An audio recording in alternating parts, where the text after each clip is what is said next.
முதல்ல வந்து carry bag தான் வந்து தடை செய்யப்பட்டது. கேரி பேக் மட்டும்தான் பயன்படுத்தக்கூடாதுன்னு முதல்ல பயன்படுத்தலாம்.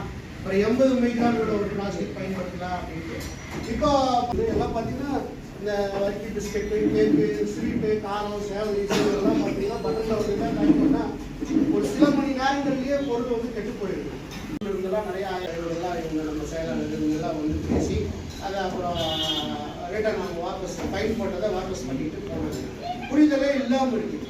இந்த பிளாஸ்டிக் வந்து பயன்படுத்துறது வந்து எது பயன்படுத்த அப்படிங்கிறது அரசாங்க அதிகாரிகளுக்கு ஆய்வுக்கு வர்றவங்களுக்கு புரிதலை கண்டிப்பாக ஏற்படுத்தணும். இது ஏற்படுத்த வேண்டிய இதுக்கு ஒரு தீவிரமான ஒரு நடவடிக்கை எடுக்கணும். அடுத்த வந்து இந்த இ பாஸ்ங்கிறது வந்து அடுத்து ரெண்டு பிரச்சனை, அதாவது நேற்று முன்தினம் வந்து 19ஆம் தேதி ஒரு மீட்டிங் வச்சிருந்தோம்.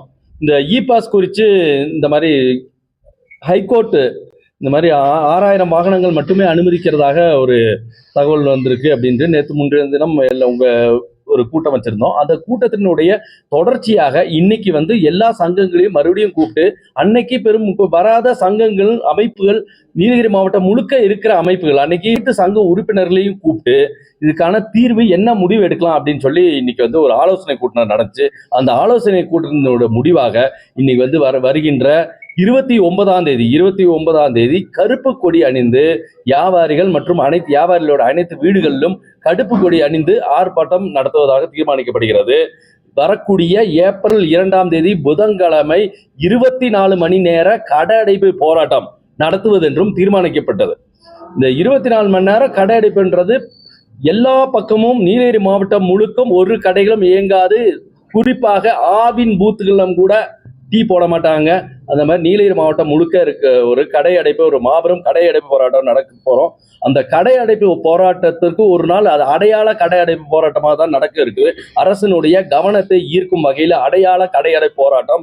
அந்த கடை அடைப்பு போராட்டத்திலையும் எங்களுக்கு வெற்றி கிடைக்கல, எங்களுடைய கோரிக்கைகள் நிறைவேற்றப்படலைன்னா அடுத்த கட்டங்கள் போராட்டங்கள் அறிவிக்க இருக்கிறோம். கால வரையற்ற கடை அடைப்பு போராட்டம் நடத்துவதற்கு கூட தமிழ்நாடு வணிக சங்க பேரமைப்பு தயங்காது என்பதை எச்சரிக்கை உணர்வோடு பதிவு செய்கிறோம். சங்கங்களின் பேரமைப்பு இந்த போராட்டத்தை முன்னெடுக்கிறது நீலகிரி மாவட்ட தமிழ்நாடு வணிக சங்க பேரமைப்பு நீலகிரி மாவட்டமும்